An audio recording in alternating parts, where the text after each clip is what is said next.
மகளே, எடுத்து படியுங்கள். நம் ஒரே ஒரு வார்த்தை நம் தியானிப்போம். விடுதலை பயணம் நூல் 12ஆம் அதிகாரம் 13ஆம் வாக்கியம். விடுதலை பயணம் நூல் 12ஆம் அதிகாரம் 13ஆம் வாக்கியம். ரத்தம் நீங்க இருக்கும் வீட்டிற்கு ஒரு அடையாளமாக இருக்கும். அடுத்தது, நான் இரத்தத்தை கண்டு உங்களை கடந்து செல்வேன். அடுத்தது,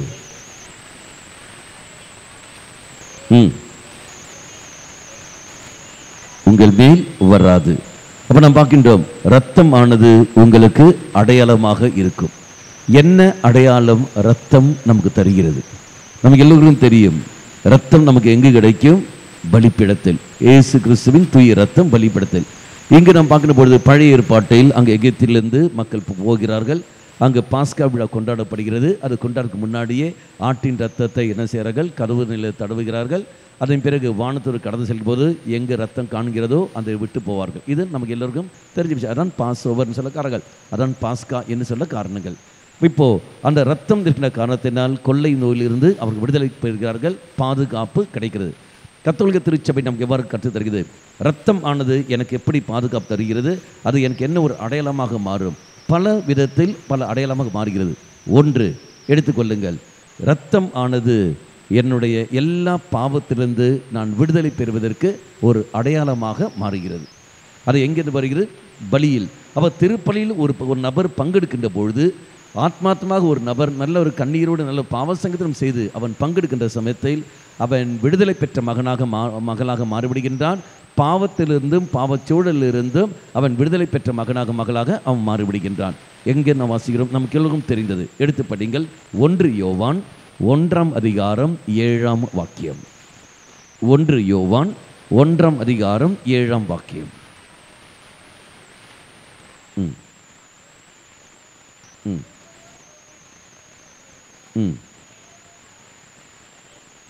அவர் மகனாகிய இயேசுவின் இரத்தம் எல்லா பாவத்திலிருந்தும் நம்மை தூய்மைப்படுத்துகிறது. அப்ப இயேசு கிறிஸ்துவின் தூய இரத்தமானது எல்லா பாவத்திலிருந்து நமக்கு விடுதலை தரும். இனி எப்பேர்விட பாவம்? உடல் ரீதியாக, மன ரீதியாக, உள்ள ரீதியாக நாம் சில எல்லா பாவத்திலும் விடுதலை கிடைக்குது. இனி பாவம் என்றால் என்ன? நமக்கு எல்லோருக்கும் தெரியும் இல்லையா? எங்கு நாம் வாசிக்கிறோம்? 1 யோவான் 3ஆம் அதிகாரம் 4ஆம் வாக்கியம். பாவம் என்றால் என்ன? 1 யோவான் 3ஆம் அதிகாரம் 4ஆம் வாக்கியம். பாவம் செய்யும் அவரும் எவரும் பாவம் செய்கிற அனைவரும் சட்டத்தை மீறுகின்றனர். அடுத்தது, சட்டத்தை மீறுவது பாவம். அப்ப பாவம் என்றால் சட்டத்தை மீறு. எந்த சட்டம்? இறை சட்டத்தை மீறுவதுதான் பாவம். இரண்டாவது, எடுத்து படிங்கள், யோவான் நற்செய்தி 16ஆம் அதிகாரம் 9ஆம் வாக்கியம். 10 கட்டளைகளை மீறி நீ நடக்கிற என்றால் அது பெரிய பாவமாக மாறிவிடும். இனி அடுத்த வார்த்தை, 16ஆம் அதிகாரம் 9ஆம் வாக்கியம்.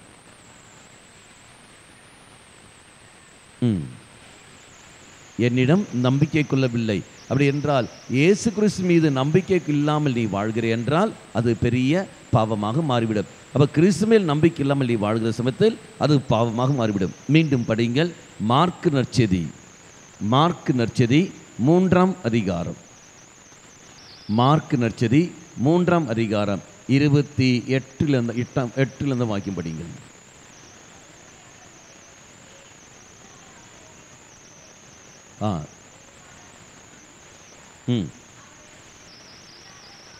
பாவத்துக்கு அளவு. அப்ப தூய ஆவிக்கு எதிராக நீ செயல்பட்டால் நீ செய்வது பாவம். கிளியர்? அப்ப பாவம். இனி அடுத்தது நாம் பார்க்கிறோம், 1 கொரிந்தியர் 8ஆம் அதிகாரம். 1 கொரிந்தியர் 8ஆம் அதிகாரம் 12ஆம் வாக்கியம். 1 கொரிந்தியர் 8ஆம் அதிகாரம் 12ஆம் வாக்கியம். மக்களே, உங்களுக்கு இந்த மாதிரி நோட் பேட் வேணும் என்றால் நீங்கள் பெற்றுக்கொள்ளுங்கள். தேவைப்பட்டால் அங்கே கொடுக்கப்படுகிறது. விருப்பம் உள்ளவர்கள் அதை பெற்றுக்கொள்ளுங்கள். கிளியர்? படிங்கள். இவ்வாறு நீங்கள் வலுவற்ற மனச்சான்றை காயப்படுத்தி பாவம் செய்தால் அது கிறிஸ்துவுக்கு எதிராக செய்கின்ற பாவம். அப்போ நான் பார்க்கின்ற பாவம் என்றால் என்னென்னு பார்க்கின்ற சமயத்தில், ஒன்று, பலவீனமான மனதை காயப்படுத்துகிற சமயத்தில் அது பாவம். கட்டளைகளை மீறுவது பாவம். தூயாவிக்கு எதிராக செய்வது பாவம். அதே மாதிரி கடவுளில் நம்பிக்கை இல்லாமல் வாழ்வது அது பாவம். அப்போ இந்த மாதிரி பாவ சூழலில் தான் நீ நான் வாழ்ந்து கொண்டிருக்கின்றோம். கடவுள் மேல் நம்பிக்கை இல்லாமல் உலகத்து மேல் நம்பிக்கை வைத்து நான் வாழ்ந்து கொண்டிருக்கிற சமயத்தில் நான் பாவத்தில் இருக்கின்றேன். மனிதர்கள் மேல் நம்பிக்கை வைத்து நான் வாழ்கிற பொழுது நான் பாவத்தில் இருக்கின்றேன். அப்போ இந்த பாவத்திலிருந்து நான் விடுதலை பெற வேண்டும். ரெண்டாவது நான் பார்க்கணும், பலவீனமானவர்களை காயப்படுத்துவது. இதோ என் மனைவி பலவீனத்தோடு இருக்கின்றார், என் கணவன் பலவீனத்தோடு இருக்கின்றார், என் பிள்ளைகள் இருக்கின்றார்கள், அவர்கள் பலவீனத்தோடு இருக்கிறார்கள், என் நண்பன் இருக்கின்றான், அவன் பலவீனத்தோடு இருக்கின்றான். அவனுடைய பலவீனங்களை நான் எனக்கு சாதகமாக பயன்படுத்தி கொண்டு அவர்களை நான் காயப்படுத்துகின்றேன். அப்படி என்றால் நான் யாரை நான் காயப்படுத்துகிறேன்? இயேசு கிறிஸ்துவை. அப்போ நான் செய்வது பாவம், நான் செய்து பாவம். அப்படி மற்றவர்கள் கண்முன்னே இருக்கின்ற சகோதரன் சகோதரியை காயப்படுத்தி என்னை நான் சந்தோஷப்படுத்துகிற சமயத்தில் அது நான் பெரிய பாவம் மாறிவிடுது. தூய ஆவிக்கு எதிரான சிற பாவங்கள் மன்னிக்காமல் நான் வாழ்கிற நிலைகள், நன்மைக்கு எதிராக போகின்ற காரியங்கள். எத்தனையோ நன்மைகள் என்னால் செய்ய முடியும், எத்தனையோ நன்மைகள் செய்யலாம், எத்தனையோ நன்மைகள் செய்கிற வாய்ப்பு தெய்வம் தருகின்றார், என் குடும்பத்திலே தருகின்றார். என் கணவனுக்கு நான் உதவி செய்யலாம், என் மனைவிக்கு என்னால் வேண்டிய உதவி என்னால் செய்ய முடியும், என் பிள்ளைகளுக்கு, என் பெற்றோர்களுக்கு, என் நண்பனுக்கு, இந்த சமுதாயத்துக்கு என்னால் முடிந்த நன்மைகள் நிச்சயமாக செய்ய முடியும். எத்தனையோ வாய்ப்புகள் தெய்வம் தந்திருக்கின்றார். ஆனால் அந்த சிறு நன்மை போலும் நான் செய்யாமல் நான் வாழ்கிற பொழுது தூய ஆவிக்கு எதிரான செய்கின்ற பாவங்களாக அது மாறிவிடுகிறது. இது நாம் பார்க்கின்றோம். அப்படி என்றால் இந்த பாவத்திலிருந்து நான் விடுதலை பெற வேண்டும் என்றால், இந்த உணர்விலிருந்து நான் விடுதலை பெற வேண்டும் என்றால் எனக்கு தேவை அறிவு. பாவத்தை பற்றியுள்ள அறிவு எனக்கு தேவைப்படுகிறது, பாவத்தை பற்றியுள்ள போத்தியம் எனக்கு தேவைப்படுகிறது. இந்த பாவத்தை பற்றியுள்ள போத்தியம் அறிவு எனக்கு எங்கிருந்து கிடைக்கும்? இங்கே இறை வார்த்தை வழியாக. அப்போ இறை வார்த்தையை நான் படித்தால் மட்டுமே தான் இந்த அறிவு எனக்கு கிடைக்கும். ஆனால் தான் நான் வாசிக்கிறோம், படிங்கள். எங்கே நாம் வாசிக்கின்றோம்? யோவான் நற்செய்தி 16ஆம் அதிகாரம், அதை படிங்கள். 16ஆம் அதிகாரம் 7, 8, 9 உள்ள வாக்கியங்கள்.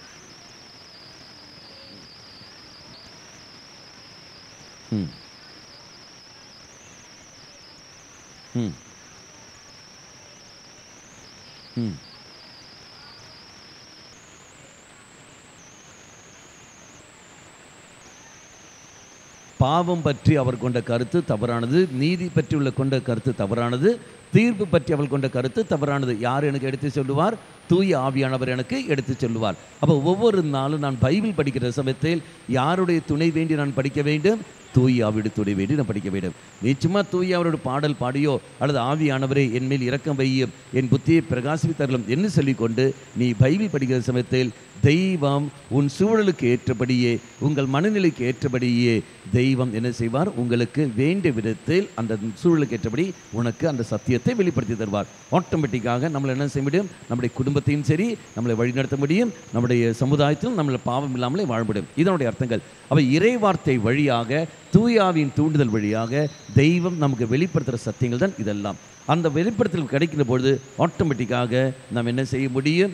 எது பாவம் எது பாவமில்லை அறிந்து கொண்டு அதிலிருந்து தவிர்த்து என்னால் வாழ முடியும். பிறகு மீண்டும் அந்த வார்த்தை மீண்டும் படிங்கள். என்கிற வாசகம் 1 யோவான் 2ஆம் அதிகாரம் 1 யோவான் 2ஆம் அதிகாரம் 2ஆம் வாக்கியம். 1 யோவான் 2ஆம் அதிகாரம் 2ஆம் வாக்கியம். நம் பாவங்களுக்கு கழுவாய் அவரே. அடுத்தது, நம் பாவங்களுக்காக மட்டுமல்ல அனைத்து உலகத்தின் பாவங்களுக்கும் கழுவாய் யாரு? இயேசு கிறிஸ்து. அப்போ எல்லா பாவங்களுக்கும் கழுவாய் பரிகாரம் செலுத்தவர் யாரு? தெய்வம். அந்த இயேசு தான் இங்கு இருக்கின்றார். அந்த இயேசுவை நான் தேடி நீங்கள் வருகின்ற சமயத்தில் அந்த இயேசுவை நான் உட்கொள்கின்ற பொழுது எல்லா பாவத்திலிருந்து நான் விடுதலை பெறுகின்றேன். தூய இரத்தமானது எனக்கு விடுதலை தருகிறது. இதை நான் பார்க்கின்றோம். அப்போ எல்லா பாவத்திலிருந்தும் நான் விடுதலை பெற வேண்டும் என்றால் தெய்வத்தை தேடி வர வேண்டும். இனி 3 நிலைகளாக நாம் பார்ப்போம். 3 நிலைகள் நாம் பார்ப்போம். எப்படி? உடல் ரீதியாக, மன ரீதியாக, உள்ள ரீதியாக. உடல் ரீதியாக நான் எப்படி பாவம் செய்ய முடியும்? நான் எப்படி பாவத்தில் அடிமையாக விடுகின்றேன்? எப்படி பாவச்சூழலுக்கு அடிமையாக விடுகின்றேன்? மக்களை நான் பார்க்கின்றோம். இந்த உடல் ஆனது தெய்வம் தந்த ஆலயம். இந்த உடல் யார் தந்தது? தெய்வம் எனக்கு தந்திருப்பது. எதற்காக? நான் மற்றவர்களுக்காக இந்த உடல் ஆரோக்கியமாக இருக்க வேண்டும். உதாரணம் எடுத்துக்கொள்ளுங்கள். கணவன் நான் இருக்கின்றேன், என் மனைவி இங்கே இருக்கின்றார். அப்போ ஆரோக்கியமாக நான் இருக்க வேண்டும். யாருக்காக? எனக்காக அல்ல, என் மனைவிக்காக நான் ஆரோக்கியமாக இருக்க வேண்டும். என் கணவனுக்காக மனைவி நான் ஆரோக்கியமாக இருக்க வேண்டும். பிள்ளைகளுக்காக பெற்றோர்கள் ஆரோக்கியமாக இருக்க வேண்டும். பெற்றோர்களுக்காக பிள்ளைகள் ஆரோக்கியமாக இருக்க வேண்டும். சகோதரனுக்காக சகோதரியும், சகோதரிக்காக சகோதரனும், இன்னொரு மனிதனுக்காக இன்னொரு மனிதன் ஆரோக்கியத்தோடு இருக்க வேண்டும். அப்போ ஆரோக்கியம் என்று சொல்கின்ற சமயத்தில் அது தெய்வத்துடைய கிருபை, அது வல்லமை. நீயும் நானும் நோயோடு இருப்பதற்கு தெய்வம் ஒரு நாளும் அனுமதியும் தந்ததில்லை. காரணம் என்ன? நோயாளிகளை எதுவும் செய்ய முடியாது. ஆரோக்கியம் தெய்வம் தருவது மற்றவர்களை காப்பாற்றுவதற்காக, மற்றவர்களை வழிநடத்துவதற்காக. எனக்கு ஆரோக்கியம் தேவை. அப்போ நீ ஜிம்முக்கு போகிறது தப்பு இல்லை, ஆரோக்கியமாக உணவு உண்பது தவறு இல்லை. ஆனால் உன் உடலை நோயின் உடலாக நீ மாற்றுகின்ற சமயத்தில் தெய்வ திட்டத்துக்கு எதிராகவே நாம் செயல்பட்டு போகின்றோம். எப்படி? உதாரணம் எடுத்துக்கொள்ளுங்கள். நான் குடிக்கின்றேன், ஆரோக்கியத்துக்கு பதிலாக நான் குடிக்க ஆரம்பிக்கின்றேன். குடித்தால் எனக்கு சக்தி வருமா? எனக்கு சக்தி போய்விடும், எல்லாம் நோயும் போய்விடும், எல்லாம் நோயும் வந்துவிடும். இப்போது என் மனைவி இங்கே இருக்கின்றால் 90 ஆண்டு காலம் தெய்வம் எனக்கு ஆயுள் தந்திருக்கின்றார். குடியின் காரணமாக என்னுடைய வாழ்வு என்னாகிவிடும்? 50லேயே போய்விடும். மீதி 40 ஆண்டு காலம் என் மனைவி எப்படி இருப்பாள்? அவள் விதவியாக இருப்பாள். அவளுக்கும் 90 ஆண்டு காலம், எனக்கு 90 ஆண்டு காலம். அப்படி என்றால் இப்படி 90 ஆண்டு காலம் முழுமையாக வாழ வேண்டிய நான் குடியின் காரணமாக 50 ஆண்டிலேயே நான் இருந்து விடுகின்றேன். இருந்து போன உடனே மீதி 40 ஆண்டு என் மனைவி இங்கே வேதனையோடு இருப்பார், நோயோடும் இருப்பால். பிள்ளைகளும் அவர்களும் இங்கே பாதிப்புக்கு உள்ளானப்பட்டிருப்பார்கள். அப்பனை எழுந்து கொண்டு அவர்கள் அனாதையாக அவர் இருப்பார்கள். என் மனைவி 40 ஆண்டு காலம் என் மனைவி வேதனையோடு மட்டும் இல்லாமல் அவள் இன்னும் நான் இளமைய அந்த காரணத்தினால் பாவ சூழலுக்கு அவள் அடிமையாவாள். அது மட்டுமல்ல, மற்றவர்கள் பாவ சூழலுக்கு தூண்டுவதற்கும் இவள் இங்கு ஆளாகுவாள். கணவனை இழந்த காரணத்தினால் என் மனைவி பாவத்துக்கு போவதற்கும், மற்றவர்கள் இவளை பாவ வாழியில் தூண்டுவதற்கும் இவளை பயன்படுத்துவார்கள். கணவன் இவள் பலவீனத்தோடு இருக்கின்றாள். நான் உயிரோடு இருந்தால் இது நடந்திருக்காது, இது ஒரு நாள் நடந்திருக்காது. எனக்கு சொர்க்கம் கிடைக்குமா? ஒரு நாளும் சொர்க்கம் கிடைக்காது, ஒரு நாள் சொர்க்கம் கிடையாது. பாதுகாப்பு கொடுக்க வேண்டிய நான், இனி என் பிள்ளைகள், அப்பன் நான் உயிரோடு இருந்தால் என் பிள்ளைகள் நல்ல வழிக்கு போயிருப்பார்கள். ஆனால் நான் உயிரோடு இல்லை. நான் குடியின் காரணமாக என் உயிரை இழந்து விட்டேன். பிள்ளைகள் வழிமறி போய்விட்டார்கள், வழி தவறி போகிறார்கள். அம்மாவை மதிப்பதில்லை, அம்மாவை எதிர்த்து அவர் போகிறார்கள். இந்த பிள்ளைகள் அம்மாவை எதிர்த்து போக காரணம் யாரு? அப்பன். நான் ஆரோக்கியமாக இருந்தேன் என்றால், உயிரோடு இருந்தேன் என்றால் பிள்ளைகளை நான் கண்டிப்பேன். ஏனடா அம்மாவை எதிர்த்து பேசுகின்றான் என்று நான் சொல்லுவேன். அப்போ அவன் மரியாதை கொடுப்பார்கள். ஆனால் அப்பன் இல்லாத காரணத்தினால் அவன் பலவீனத்தோடு இருக்கின்ற அந்த தாயே, என் மனைவியே, தன் சொந்த தாயையே அவன் வேலைக்காரியாக பார்ப்பான், மற்ற எல்லா இழிவான காரியங்கள் செய்வான். இது அவள் வேதனைப்படுவார், கண்ணீரோடு இருப்பார். எனக்கு சொர்க்கம் கிடைக்குமா? ஒரு நாளும் எனக்கு சொர்க்கம் இல்லை. ஆரோக்கியமாக இருக்க வேண்டிய நான் நோயின் காரணமாக இதோ என் குடும்பத்தை நான் நடுத்தருக்கு வந்து விடுகின்றேன். அதே மாதிரித்தான் மனைவி ஆரோக்கியத்தோடு இருக்க வேண்டும். எதற்காக? கணவனை கவனிப்பதற்காக. கணவன் அவள் நோயோடு இருக்கின்ற சமயத்தில் நான் எதிர்பார்க்கிற ஒரு சில காரியங்கள் கிடைக்காத காரணத்தினால் வேறொரு நபரை நான் தேடி போகின்றேன். பிள்ளைகள் ஆரோக்கியத்தோடு இருக்க வேண்டும். எதிர்காலத்தில் பெற்றோராகிய எங்களை கவனிக்க வேண்டும், அவங்களுடைய கடமை. ஆனால் அவர்களே நோயோடு இருக்கின்ற சமயத்தில் பெற்றோர்கள், வயதானவர்கள் எங்கு போவார்கள்? யாரை தேடி போவார்கள்? அப்போ ஆரோக்கியம் என்று சொல்கிற சமயத்தில் அது ஓரோ மகனுக்கும் மகளுக்கும் அது கட்டாயமாக இருக்க வேண்டியது. அது ஒரு நாளும் தெய்வத்துக்கு எதிரானதல்ல. ஆனால் அது இறைத்திட்டத்துக்கு எதிராக நீ செயல்படுகிறேன் என்றால், நோயோடு இருந்து கொண்டு இறைத்திட்டத்துக்கு எதிராக நீ செயல்படுகிறேன் என்றால், உன்னை கொண்டு செய்ய வேண்டிய பல காரியங்கள் அது செய்யாமலேயே அது போய்விடுகிறது. இறைவனுக்கு நீயும் நானும் பதில் கொடுக்க வேண்டிய சூழல் வந்துவிடும். தினம் பார்க்கணும். பைபிளில் உண்டா? எடுத்து படிங்கள். எங்கே நம்ம வாசிக்கிறோம்? குடியின் காரணமாக. எசையா புஸ்தகம் 5ஆம் அதிகாரம் 11 வாக்கியம் படிங்கள். குடியானது ஒரு நல்ல ஒரு உதாரணமாக இருக்கின்றது. அப்போ அதை வைத்துக்கொண்டு நாம் எல்லாம் போக முடியும். எடுத்து படிங்கள். 5ஆம் அதிகாரம் 11ஆம் வாக்கியம். விடியற் காலையிலேயே விழித்தெழுந்து போதை தரு மதுவை நாடி அலைந்து இரவு வரை குடித்து பொழுதை போக்குறவனுக்கு ஐயோ கேடு. விவிலிய பாஷையில் ஐயோ கேடுன்னு சொல்வது என்ன அர்த்தம்? தெய்வ கிருபைகளை நஷ்டமாக்கின நிமிடங்கள். இதனம் பார்க்கின்றோம். ஐயோ கேடு என்றால் தெய்வம் சபிப்பதல்ல, மாறாக இறைவனுடைய கிருபைகளை நீ இழந்து விடுகின்றாய். அப்போ விடியற் காலையிலேயே போதை தரு மதுவை நாடி அங்கே இரவு வரையும் குடித்து லெக்கொண்டு இருப்பவர்களுக்கு ஐயோ கேடு. அப்போ குடித்து கொண்டு வருகிறவன், அது எப்பேற்பட்ட நபராக இருந்தாலும் சரி, அது அப்பனாக இருக்கட்டும், பிள்ளையாகட்டும், அம்மாவட்டும், யாரவனாக இருக்கட்டும், அவன் வழியாக நன்மைகள் அல்ல தீமைகள் தான் கடந்து வரும். அவனுடைய சிந்தனையும் அங்கு கரைப்பட்டு போயிருக்கின்றதும், அவனுடைய செயல்பாடும் கரைப்பட்டு கொண்டிருக்கும். அவன் செய்ய வேண்டிய பல காரியங்கள் அங்கு முடக்கப்படுகிறது. காரணம் குடியின் காரணமாக. குடும்பத்திலும் முடக்கப்படுகிறது, சமுதாயத்திலும் அவன் வழியாக பல பிரச்சனையும் கடந்து வருகின்றன. அமைதி அங்கு இல்லாமல் போய்விடுகிறது, குடும்பத்திலும் அமைதி இல்லாமல் போய்விடுகிறது. குடியின் காரணமாக தன்னுடைய உடலிலும் அங்கு சக்தியும் எழுந்து நோயாளியாக அவன் மாறிவிடுகின்றான். இது நம்ம நான் ஒரு தடவை தானே குடித்தேன், 2 தடவை தானே குடித்தேன், அப்போ தான் கிறிஸ்மஸ் தானே குடிக்கிறேன். நீ எந்த குடிந்தாலும் குடிதான், விபச்சாரம் விபச்சாரம்தான், குடிதான், பாவம் பாவம்தான். அதில் எந்த ஒரு விட்டு வீழ்ச்சியும் அங்கு இல்லை. Praise the lord. Hallelujah hallelujah. இனி அடுத்த வார்த்தை படிங்கள். விடியற் காலையிலே போதை தரும் மதுவை நாடி அலை இரவு வரும் குடித்த ஐயோ கேடு. அடுத்த வார்த்தை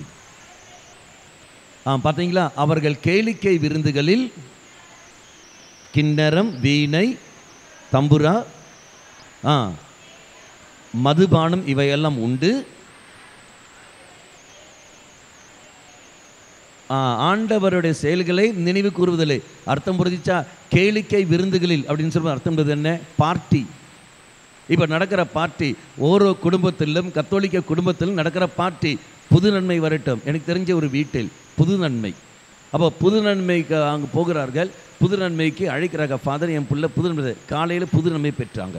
புதுமை பெற்ற உடனே மாலையெல்லாம் வீட்டில் சரி விருந்து கொண்டார்கள்னு சொல்லி அது விருந்துக்கு போனோடனே அங்கே சொந்த பந்தங்கள் எல்லாம் ஒன்றா சேர்ந்து கொண்டு அங்கே தண்ணி அடிக்கிறார்கள். என்னன்னு கேட்டால், என் மகளுக்கு விருந்து புது நன்மை பெற்றிருக்கிறார்கள், அதனால் நான் கொடுக்கின்றேன். உயர்தர வைனும் குடித்து கொண்டு, பிராண்டியும் குடித்து கொண்டு கொண்டாடுகிறார்கள். பெரியவர்கள் எந்த அளவுக்கு இருக்குன்னு பார். இயேசு கிறிஸ்துவை பெற்றுக்கொண்டது அந்த குழந்தை, அந்த குடும்பம் முழுவதுமே இறைவனுக்கு முழந்தால் படித்து கொண்டு நன்றி சொல்ல வேண்டிய அந்த குடும்ப அங்கத்தினர்கள் நன்றி சொல்வதில்லை. மாறாக அன்று இரவே அவர்கள் நேசிக்கிறார்கள். குடியும் கும்மாளம் அடித்து கொண்டு போகின்ற பொழுது எந்த அளவுக்கு அவர்கள் பாவத்தில் இருக்கிறார்கள் என்று பார். எந்த அளவுக்கு வேதனையோடு இருப்பார்கள். அந்த குழந்தைக்கு இப்போதான் இயேசுவை பெற்றுக்கொண்டது. இயேசுவை பெற்றுக்கொண்ட குழந்தைக்கு நீ கொடுக்க வேண்டியது என்பது என்ன கற்றுக் கொடுக்க வேண்டும். ஆனால் என்ன கற்றுக் கொடுத்து கொண்டிருக்கிறார்கள்? பல குடும்பத்தில் இன்றும் நடந்து கொண்டிருக்கின்ற காரியங்கள். கேளிக்கை விருந்துகளில் பார்ட்டி என்று சொல்லிக்கொண்டு போகிறது. பிள்ளைகள் ஐடி கம்பெனியில் வேலை செய்வார்கள், முதல் சம்பளம் வாங்குவார்கள். அம்மா, என் ஃப்ரெண்ட்ஸுங்க பார்ட்டி கேட்குறாங்கம்மான்னு சொல்லிக்கொண்டு பெற்றோர்கள் சம்மதிப்பார்கள். போய் சாரையும் வாங்கி குடிச்சு கொடு, அவனுக்கு குடியும் பிஸ்கியும் பிராண்டியும் வாங்கி கொடு, பார்ட்டி கொண்டாடு. தெய்வம் உனக்கு ஆரோக்கியம் தந்திருக்கின்றார். அந்த ஆரோக்கியத்துக்கு பலனாக உனக்கு சம்பளம் தரப்பட்டிருக்கிறது. அந்த சம்பளம் தெய்வத்துக்கு நன்றி சொல்ல வேண்டும் எண்ணத்தில் கொண்டு வருவதில்லை. மாறாக அந்த இழிவுத்தனமான அந்த இழிவான காரியம் செய்வதற்காக, குடிப்பதற்கும் பல சாரையும் குடிப்பதற்கும் பல இழிவான காரியம் செய்த நண்பருடன் சேர்ந்து செலவிடுவதற்கு நீ செலவிடுகிறீர்கள் என்றால், அதுக்கு பெற்றோர்கள் அனுமதிக்க கொடுக்கிறார்கள் என்றால், என்ன பெற்றோர்கள் பிள்ளைகள் என்ன ஃபார்மேஷனில் வருகிறார்கள்? விசுவாச வாழ்க்கை எங்கிருந்து? எங்கும் இல்லையே. அப்படி என்றால் எப்பேற்பட்ட பாவத்தில் நீயும் நானும் இருக்கிறோம் என்று பார். எப்பேற்பட்ட பாவத்தில் இருக்கின்ற பார். கேளிக்கை விருந்துகளில் மதுபானங்கள் உண்டு கொள்கிறார்கள். ஆனால் தெய்வத்துடைய செயல்களை அவர்கள் கண்டு உணர்வதில்லை, நினைவு கூறுவதில்லை. தெய்வமே, நீதான் இதற்கெல்லாம் காரணம். இந்த முதல் மாதம் சம்பளம் பெறுவதற்கு நீதான் காரணம் என்று நன்றி சொல்லியிருக்கின்றாயா? அந்த முதல் மாத சம்பளத்தில் எத்தனையோ ஏழைகளுக்கு நீ நன்மைகள் செய்திருக்கலாம், எத்தனையோ பேருக்கு நீ நன்மை செய்யலாம். அதன் முதல் மாதம் சம்பளம் கொண்டு பல ஏழைகள் நீ நன்மை செய்யலாம். எத்தனையோ இல்லாதவர்களுக்கு பல காரியம் நீ செய்திருக்கலாம், எத்தனையோ உதவி செய்திருக்கலாம். ஆனால் அதெல்லாம் செய்வதில்லை. அந்த பிறரன்பு செயலை செய்வதை விட்டுக்கொண்டு குடிப்பதற்காக, கும்மாளம் அடிப்பதற்காக பெற்றோர்கள் நீ அனுமதிக்கிற என்றால், பையன் எப்படி இருக்கின்றான், பெற்றோர்கள் எப்படி இருக்கிறார்கள்? எப்படி மக்களே விசுவாச வாழ்க்கை வரும்? எப்படி விசுவாச வாழ்க்கை கடந்து இருக்கும்? இல்லையே. மீண்டும் அடுத்த வார்த்தை படியுங்கள். பார்த்தீங்களா? அதனுடைய விளைவா என்ன வருகிறது? அறியாமையால் என் மக்கள் நாடு கடத்தப்படுகிறார்கள். இந்த நாடு கடத்துவது என்றால் என்ன அர்த்தம்? நாடு கடத்துவது என்றால் என்ன அர்த்தம்? வேறு இடத்துக்கு போகிறார்கள் இல்லையா? இப்போ உதாரணம் வைத்துக் கொள்ளுங்கள். பல விதத்தில் நாடு கடத்துதல் உண்டு, பலது. அப்போ இந்த சூழலில் நாம் எவ்வாறு புரிந்து கொள்கின்றோம்? இப்போ நான் ஒரு கொலைகாரன், கொள்ளைக்காரன், திருடன், விபச்சாரன், பலவிதமான உதாரணம் தான். அப்படிலாம் கிடையாது. நீ பண்ண அப்படி அப்படியா அப்படி நினைச்சிருக்காருங்க. இப்படிப்பட்ட ஒரு மகன் நான் இருக்கின்றார்கள். அரசாங்கம் நீங்கள் இருக்கிறீர்கள், என்னை நாடு கடத்துகிறீர்கள். இங்கேருந்து இது என்ன நாடு? டைல்ஸ் நாடு. இந்த நாட்டிலேருந்து எந்த நாட்டுக்கு போகிறீங்க? மொசைக் நாடு இல்லையா? டைல்ஸ் நாட்டிலேருந்து மொசைக் நாட்டுக்கு போகிறீர்கள். டைல்ஸ் நாட்டில் வாழுகிற நான் பலவிதமான தீமைகள் எல்லாம் புரிந்து கொண்டு இருக்கின்றேன். என்னை நாடு கடத்தி அப்படியே மொசைக் நாட்டுக்கு அனுப்புகிறார்கள். மொசைக் நாட்டுக்கு போன உடனே நல்லா இருந்த நாடு நல்லா இருக்குமா, நாசமாகுமா?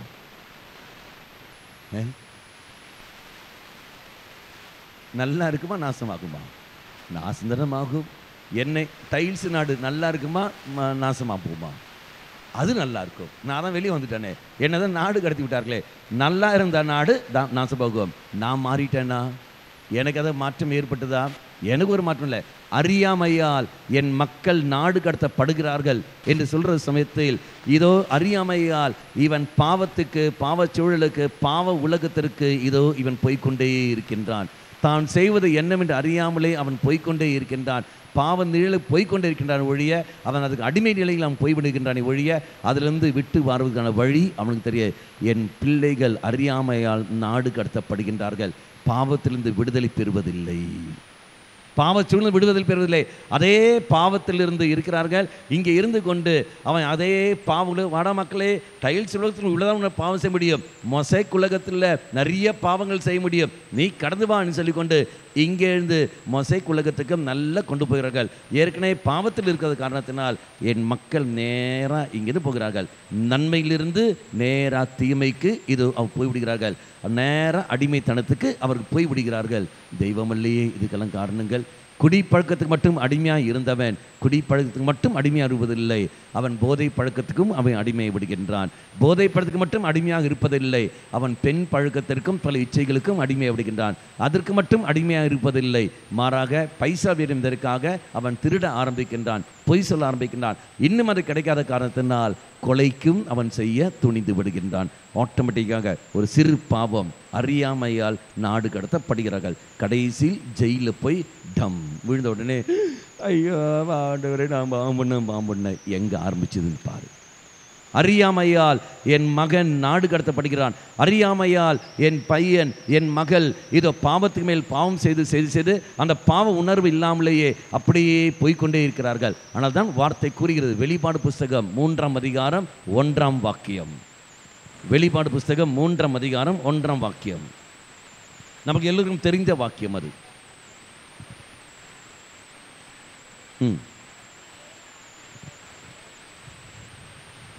கூறுவது இதுவே. அடுத்தது, உன் செயல்களை நான் அறிவேன், நீ பெயர் அளவில் தான் உயிரோடு இருக்கின்றாய், உண்மையிலே நீ இறந்து விட்டாய். அப்படின்னா என்ன அர்த்தம்? பிணத்துக்கு சமம். பிணத்துக்கு உணர்வு என்பது இல்லையே, பிண உணர்வு இல்லை. அப்போ பெயர் அளவில் தான் நீ உயிரோடு இருக்கின்றாய், பாவத்திற்கு நீ அடிமையான காரணத்தினால் நீ பிணத்துக்கு சமம். அப்படி என்றால் மற்றபடி உணர்வுகளை புரிந்து கொள்ளாமல் வாழ்கின்ற ஒரு மகனும் மகளும் பிணத்துக்கு சமம். தெய்வத்துடைய உணர்வுகளை புரிந்து கொள்ளாமல் நெய்யும் நானும் வாழ்கிற சமயத்தில் நெய்யும் நானும் எதற்கு சமமாக மாறிவிடுகின்றோம்? பிணத்துக்கு சமமாக மாறிவிடுகின்றோம். இதான் பார்க்கின்றோம். அறியாமையால் என் மகன் மகள் நாடு கடத்தப்படுகிறார்கள். அடுத்த வார்த்தை படியுங்கள். இங்கே இங்கே இங்கே எசையா புஸ்தகம் 5ஆம் அதிகாரம் படிகள். பேஜ் போயிச்சா? 12.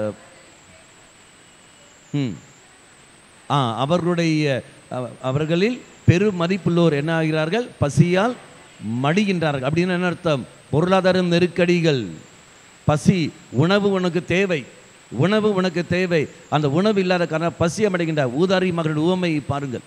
அந்த உவமையில் இதை தந்தையை விட்டு அவன் போய்விடுகின்றான். அப்பனுடைய அரவணைப்பு எனக்கு தேவையில்லை, அப்பனுடைய பராமரிப்பு எனக்கு தேவையில்லை, அப்பா தருகின்ற பாதுகாப்பு எனக்கு தேவையில்லை, அப்பனுடைய அரவணைப்பும் அப்பனுடைய பாதுகாப்பும் அப்பனுடைய பராமரிப்பும் எனக்கு தேவையில்லை, எனக்கு நண்பர்கள் என்றால் இப்போது செல்விடு போய்விடுகிறார்கள். அறியாமலே அவன் நாடு கடத்தப்படுகிறான். அவனுக்கு தெரியவில்லை இதாவது நண்பர்கள் தங்களை ஏமாற்றுவார்கள் என்ற உணர்வே அவனுக்கு இல்லை. அவன் பசியால் இதோ மடி ஆரம்பிக்கின்றான். புத்தி இல்லை, புத்தி இல்லை, என்ன ஆகும் என்று தெரியவில்லை, அவனுக்கு அறிவில்லாமல் போய்விடுகிறான், பசியால் மடிகின்றான். இன்று நம்முடைய குடும்பத்தில் நம்முடைய பிள்ளைகள் எத்தனை பேர் பசியால் மடிகின்றார்கள்? என்ன பசியால் மடிகிறார்கள்? உணவு மட்டுமல்ல, உணவு மட்டுமல்ல, அன்புக்காக ஏங்கி கொண்டிருக்கிறார்களே. அன்புக்காக ஏங்குவதற்காக பல நபரை தேடி போகிறார்கள். இவனின் அன்பு செய்ய மாட்டானா, இவளின் அன்பு செய்ய மாட்டானா, அன்புக்காக பல மனிதர்களை ஏந்து போகிற சமயத்தில் காதல் என்ற சூழலில் அந்த வலையில் சிக்கிக்கொண்டு அதிலிருந்து வெளியே வர முடியாமல் எத்தனை பிள்ளைகள் தவித்து கொண்டிருக்கின்றார்கள். இதோ இவன் போதும், இவன் அன்பு செய்வான் என்று. ஆனால் அவளுக்கு தெரியுமா இவன் அன்பு செய்வதில்லை, உன் உடலைத்தான் அன்பு செய்கிறான் என்று அவன் தெரிகிறதா? உன் பணத்தை தான் அன்பு செய்கிறான் என்று தெரிகிறதா? அது தெரிவதில்லை, அது தெரிவதில்லை. எங்கள் அப்பா என்ன அன்பு செய்வதில்லை, எங்கள் அம்மா என்ன அன்பு செய்வதில்லை, அதனால் நீ தான் எனக்கு எல்லாம் என்று சொல்லிக்கொண்டேன். யாரெல்லாம் உனக்கு என்னெல்லாம் வாங்கி கொடுக்கிறார்களோ, உனக்கு விருப்பமான எல்லாம் செய்த உடனே நீ சொல்கிற வார்த்தை, என் மனசுக்கு பிடிச்ச மாதிரி இவன் நடக்கின்றான், என் மனசுக்கு பிடிச்ச மாதிரி இவன் செய்கின்றான். உடனே காதல் வந்து விடுகிறது, கடைசியில் வாழ்க்கை டம். தெய்வம் இல்லை எதுக்கெல்லாம் காரணங்கள்? மனசுக்கு பிடிச்ச உடனே, மனசுக்கு பிடித்த ஒரு காரியம் செய்த உடனே, மனசுக்கு பிடித்த மாதிரி ஒரு நபர் பேசிய உடனே நீ அது காதல் என்று நீ போய் கடைசியில் உன்னை ஏமாற்றி விடுகிற என்றால் எந்த அளவுக்கு ஏமாந்த தன்மையில் இருக்கின்றோம்? அறியாமையால் நாடு கடத்தப்படுகிறார்கள். அவர்கள் எங்கே போகிறார்கள் என்று அவர்களுக்கே தெரியவில்லை. பாவ சூழ்வாடுகிறார்கள். பெரும்பாலும் பசியால் மடிகிறார்கள். அன்புக்காக ஏங்கிக் கொண்டு இருக்கின்றார்கள். எதிர்பார்க்கிற அன்பு கிடைக்காத காரணத்தினால் மடிந்து போகிறார்கள். உணவுக்காக ஏங்குகிறார்கள். உணவு கிடைக்காத காரணத்தினால் மடிந்து போகிறார்கள். வேலைக்காக ஏங்குகிறார்கள். வேலை கிடைக்காத காரணத்தினால் இதை மடிந்து போகிறார்கள். திருட ஆரம்பிக்கிறார்கள். பல தீய காரியங்கள் செய்ய ஆரம்பிக்கின்றார்கள். அவர்கள் எதிர்பார்க்கிற பல நன்மைகள் அது கிடைக்காத காரணத்தினால் வறுமைக்கு போய்விடுகிறார்கள். அந்த வறுமை செய்யக்கூடாத பாவங்களை செய்யக்கூட பல காரியங்களை செய்ய தூண்டுகிறது. பிறகு சொல்ற வார்த்தை என்ன? என்னை சூழல் இந்த மாதிரி ஆக்கிவிட்டது. சூழல் அல்ல, நீ தான் அந்த சூழலுக்கு போயிருக்கின்றாய். தெய்வம் இல்லையே. இதுக்கெல்லாம் காரணங்கள் தெய்வம் இல்லையே காரணங்கள். அப்போ அடையாளம் திருப்பலி நீ வருகின்ற பொழுது அது ரத்தம் உனக்கு விடுதலை தரும். அடுத்த வார்த்தை அப்படியே படியுங்கள். என்னது? பொதுமக்கள் தாகத்தால் வறண்டு போகிறார்கள். அர்த்தம் என்ன? வறண்டு போறதுனால அர்த்தம் என்ன? சாதாரணமாக எப்போ வறண்டு போகும்? தண்ணி. அப்போ அப்படி எப்போ வறண்டு போகும்? ஒன்றும் இல்லாமல் பேசி ஒன்றும் இல்லாமல் கத்திக்கிறதுக்கு போகிற சமயத்தில் தொண்டையெல்லாம் போய்விடும். வறண்டு போகிற சமயத்தில் தண்ணிக்காக ஏங்குகின்றாயே. ஒரு சொட்டு தண்ணீர் என் கிடைச்ச போது நெருப்பில் போனவன் நாம் பார்க்குறோம் இல்லையா? அந்த ஏழை பணக்காரன் லாசர், அவன் ஒரு சொட்டு தண்ணீருக்காக ஏங்கி கொண்டிருக்கின்றான். கிடைக்கலையே, வறண்டு போய்விடுகிறது. என் பிள்ளைகளிடத்தில் எடுத்து சொல்லி வறண்டு போய்விடுகிறது. அடுத்தவனுக்கு அட்வைஸ் பண்ணி வறண்டு போய்விடுகிறது.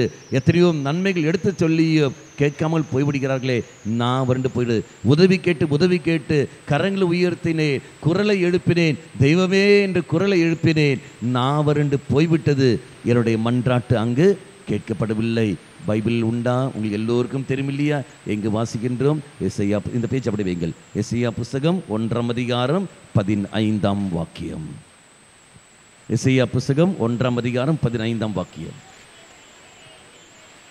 என்னை நோக்கி நீங்கள் கரங்களை உயர்த்துகின்ற பொழுது நான் பாராமுகத்தினாய் இருப்பேன். அப்படின்னு அர்த்தம் என்ன? பாராமுகத்தினா என்ற அர்த்தம் முகத்தை திருப்பி வைக்க. அப்படின்ற உங்க மன்றாட்டு நான் கேட்கவில்லை. அடுத்த வார்த்தை, நீங்கள் தொடர்ந்து மன்றாடினாலும் நான் செவி கொடுப்பதில்லை. வறண்டு போனாலும் உன் பக்கம் நான் தலையை திருப்பவே மாட்டேன். உன்னுடைய மன்றாட்டு கேட்கப்படாது. என் வறண்டு போய்விட்டது. என் மன்றாட்டு அங்கே கேட்கப்படாமல் இருக்கின்றனவே. நான் அழுதேன், கண்ணீர் சிந்தேன், குரலை எழுப்பேன், தெய்வமே என்று கருத்தினேன். ஒரு நாளும் எனக்கு பதில் கிடைக்கவில்லை. இத்தனை ஆண்டு காலமாக நான் அழுது கொண்டிருந்தேனே, ஆண்டவரே உனக்கு கண் இல்லையா, மூக்கு இல்லையா என்று சொல்லிக்கொண்டு கேட்டது கிடைக்காத காரணத்தினாலே தெய்வம் இல்லை என்று சொல்லிக்கொண்டு நான் பாட்டுன்னு போய்விடுகிறேன். நீ இல்லைன்னு சொன்னால் தெய்வம் இல்லைன்னு ஆகிவிடுமா? நீ உனக்கு கிடைக்கவில்லை காரணம் தெய்வம் இல்லை. உன்னுடைய பாவச் சூழலின் காரணமாக, உன்னுடைய பாவத்தின் விளைவாக இது நடக்கிற சம்பவம் தான் ஒழிய அதனால் தெய்வம் இல்லை என்று ஆகிவிடுமா? இல்லையே, உன்னுடைய பாவம் தான் இதுக்கெல்லாம் காரணம் ஒழிய வறண்டு போகிற அளவுக்கு நீ பாவம் செய்திருக்கின்றாயே. எப்படி மக்களுக்கு விடுதலை கிடைக்கும்? மீண்டும் அதே வார்த்தையை படியுங்கள். ஃபர்ஸ்ட் அதே வார்த்தையை படியுங்கள். அது இல்லை இங்கே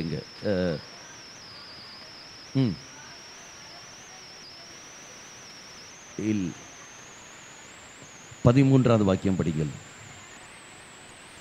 அறியாமையால் என் மக்கள் நாடு கடத்தப்படுகிறார்கள். பெருமதிப்புக்குரியோர் பசியால் மடிகின்றனர். அடுத்தது, நாவு வறண்டு போய்விடுகிறது. இனி அடுத்த வார்த்தை, ஆதலால் பாதாளம் தன் வாயை திறந்துள்ள ஆனது. அப்படின்னு அர்த்தம் என்ன? பாதாளம் என்ன? பாதாளம் என்ன அர்த்தம்? கடலா? நரகம், பிசாசு. பசியோட ஆனது நீட்டான டொயின்னு உள்ள போகின்றாய். உள்ளோண்டு இல்லை, இவ்வளோண்டு இல்லை, திறந்துருக்கிறது. மாப்பெல்லாம் வரண்டான்னு சொல்லி நீ தான் உள்ள டொயின்னு போய் கொண்டு இருக்கின்றாய். தெய்வம் இல்லையே உன்னை அனுப்புனது, தெய்வம் இல்லையே உன்னை அனுப்புனது. பாதாளம் வாயை பிளந்து கொண்டு இருக்கின்றது. நீ செய்கிற ஒரு பாவங்கள் அது உன்னை அழைத்துக் கொள்கிறது. தெய்வம் உன்னை மீட்க வருகின்றார். மீட்பு வந்த தெய்வத்தை நீ தான் கண்டு உணரவில்லை. அடுத்த வார்த்தை, அது பசியை பெருக்கி இருக்கிறது. அப்படின்னு என்ன அர்த்தம்? பசியை பெருக்கிறதுன்னு சொன்ன என்ன அர்த்தம்? இட்லி ஒன்று சாப்பிட்டா பசி ஆறுமா? ஆறாது. பின்ன எத்தனை வேணும்? எத்தனை இட்லி சாப்பிட்ட பசி யாரும்? ஒன்னா? 4? 4 சாப்பிட்ற கெப்பாசிட்டி இருக்கா? பரவாயில்லையே. குழைச்சி அடிப்பீங்களோ? அப்போ நான் பார்க்கட்டும், 4, 5, 10, 12 எவ்வளோ வேண்டாம். பசியை பெருக்குறதுன்னு சொல்லும்போது எண்ணிக்கை அதிகமாகுது. 4 இட்லியெல்லாம் பத்தாது, எனக்கு இன்னும் 10 இட்லி வேண்டும், இன்னும் 20 இட்லி வேண்டும். அப்படி என்றால் பாவிகள் கொஞ்சம் இல்லை, 10 பேர் அல்ல, நிறைய பேர் வேண்டும். பாதாளம் வாயை பான்னு திறந்துக்கிட்டு பசியை பெருக்கிருக்கிறது என்றால் அநேக மக்கள் பாவத்துக்கு உள்ளாகி விடுகிறார்கள். அநேக மக்கள் அப்பன் வழியாக, குடி வழியாக, அப்பன் வழியாக அந்த குடும்பம் முழுவதை பாவத்துக்கு போய்விடுகிறது. எப்படி? அப்பன் நான் குடித்து வீட்டுக்கு வருகின்றேன், என்ன நடக்கும்? அமைதியான வீடு என்ன ஆகும்? எப்படி பாவம் பெறுகிறது சொல்லுங்க பார்ப்போம். அப்பன் நான் குடித்து வருகின்றேன், என்ன செய்வீர்கள்? சண்டை வரும். ஏன் விட்டு போவது தானே? ஏன் சண்டை வருது? அப்போ உங்களுக்கு கோபம் வருதா? கோபம் பாவம் போய்விடுகிறதா? இனி அடுத்தது வேற என்ன வரும்? வெறுப்பு வருகிறதா? பழி வாங்குற எண்ணம் வருதா? அப்பனே மரியாதை இல்லாமல் போகிறதா? அப்பனே எதிர்த்து பேச கை நீட்டி அடிக்க தோணுகிறதா? அத்தனையும் பாவ செயல் வருது இல்லையா? அப்போ ஒரு நபர் பாவத்தில் ஒருத்தன் வருகிறான் என்றால் ஆட்டோமேட்டிக்காக அமைதியாக இருந்த குடும்பமானது அது நாசமாக போகிறது. பாதாளம் வாயை பிழைகிறது. இவன் வழியாக ஒட்டுமொத்த குடும்பத்தையும் இழுத்து போகிறது. ஒட்டுமொத்த குடும்பத்தை இழுத்து போகிறது. இனி அந்த ஒட்டுமொத்த குடும்பம் மட்டும் இல்லை, அந்த குடும்பம் ஒரு அன்பியத்தில் இருக்கிறது வைத்துக் கொள்ளுங்கள். குழப்பம் செய்கிற அந்த குடும்பம் ஒரு அன்பியத்தில் இருக்கிறது வைத்துக் கொள்ளுங்கள். என்ன ஆகும்? என்னுடைய குடும்பம் இது அன்பியம், இனி நீங்கள் அன்பியன் வைத்துக்கொள். என்னுடைய குடும்பம் குழப்பம் செய்கிற குடும்பம், என்னை நீங்கள் ஏற்றுக்கொள்வீர்களா? ஏற்றுக்கொள்ள மாட்டீர்கள். என்னை நீங்கள் ஒதுக்கி வைப்பீர்கள். என்னை ஒதுக்கி வைக்கிறது நன்மையா தீமையா? தீமைதானே. மன்னிக்கிற சக்தி உங்களுக்கு இருந்ததா? என்னை புரிந்து கொள்ள ஏற்றுக்கொள்ள வேண்டியதானே? எனக்காக நீங்கள் ஜெபிக்க வேண்டியதானே? ஜெபித்தீர்களா? இல்லையே, என்னை ஒதுக்கி வைத்தீர்கள். பாதாளம் வாயை திறக்கின்றது, இதோ பசியை பெருக்கிறது. ஒரு குடும்பத்துக்கு 50 குடும்பம் வந்து டம். இது இந்த அன்பியம் ஒரு பங்குல போதுன்னு வைத்துக் கொள்ளுங்கள். என்ன ஆகும்? போச்சா? பங்கே போய்விட்டதா? எந்த அளவுக்கு இருக்குன்னு பார். மறுபடியும் அந்த வார்த்தையை படிங்கள். பாதாளம் தன் வாயை திறந்திருக்கிறது. அடுத்தது பசியை பெருக்கி இருக்கிறது. அடுத்தது